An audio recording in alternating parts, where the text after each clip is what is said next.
There is a difference in serving at the federal level versus as governor or a state legislator. In both cases, you want to keep your word to the people, whether you're running. I had Mr. Jefferson's seat in the House of Delegates, and you want to keep your promises as a delegate, as a governor, or U.S. senator, member of Congress.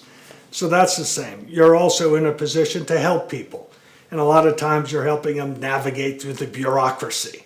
And so much of what happens in government, to the chagrin and aggravation of a lot of people, is determined by unelected bureaucracies that no one can do anything about.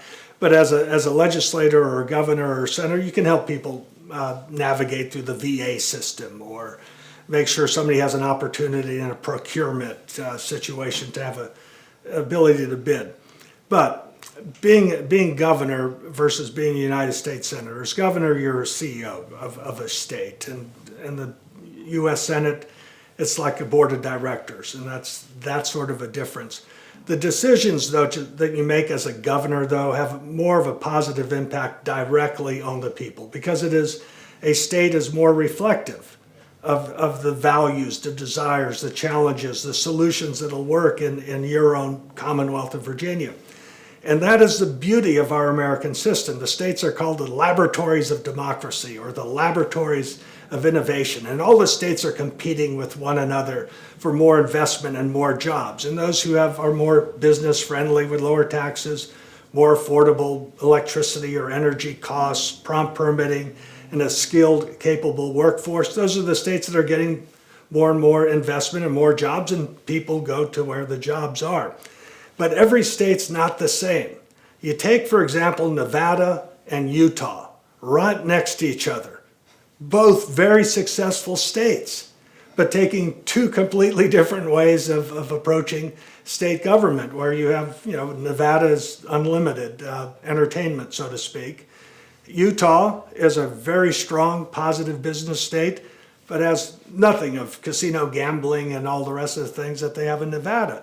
But each state, the people of Utah, the people of Nevada, just like the people in Virginia and the people of Maryland, have different laws. And people have freedom of movement in our country, and mostly people are moving to places where there's more opportunity for themselves and their families. And that's what a state could do. Now, at a national level, you're worrying, at the state level, for example, I always thought the top priorities and responsibilities were education and law enforcement. And the way you pay for it is with a vibrant economy and attract more jobs and investment to the state.